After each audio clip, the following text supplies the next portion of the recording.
Série de la semaine sur l'agriculture dans le cadre du Salon de l'agriculture à Paris. Aujourd'hui, nous partons découvrir un élevage de porcs laineux, les cochons Mangalitsa, qui ont des poils longs et bouclés comme des moutons, une espèce qui a failli disparaître et qui est pourtant exceptionnelle par son goût. Jeanne Gerbeau a rencontré une éleveuse de porcs laineux qui est très loin, vous allez le voir, d'une production intensive.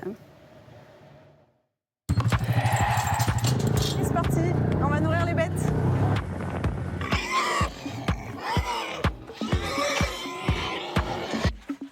Élever 160 cochons, c'est en temps normal beaucoup de travail et d'investissement. Ça l'est encore plus quand il s'agit de la race Mangalitsa.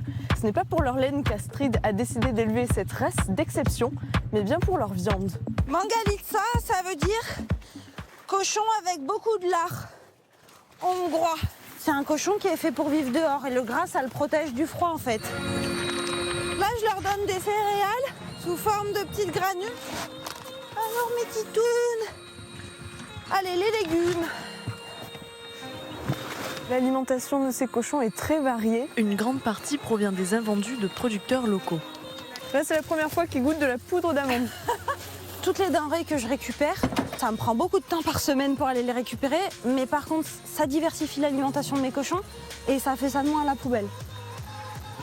Ils ont vraiment une grande forêt pour eux. Moi, je les laisse vivre leur vie, je les nourris une fois par jour, j'en prends soin, je les soigne et voilà. C'est déjà beaucoup de travail. C'est déjà pas mal. Oh, pas de caprice.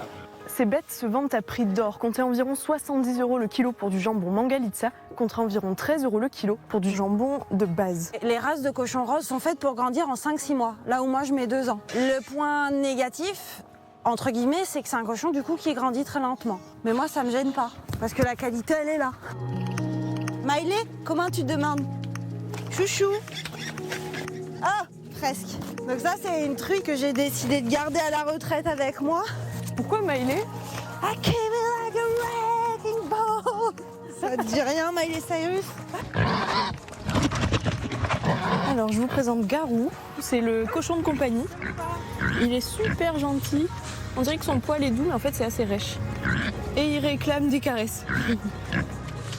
Les seuls qui ont des prénoms ici, c'est soit mes cochons de compagnie, soit mes truies. Les cochons d'engraissement, non, j'évite. Ce serait un peu compliqué sinon après. Donc elle est bien là. C'est pas anodin d'élever des animaux, c'est pas anodin de les vendre.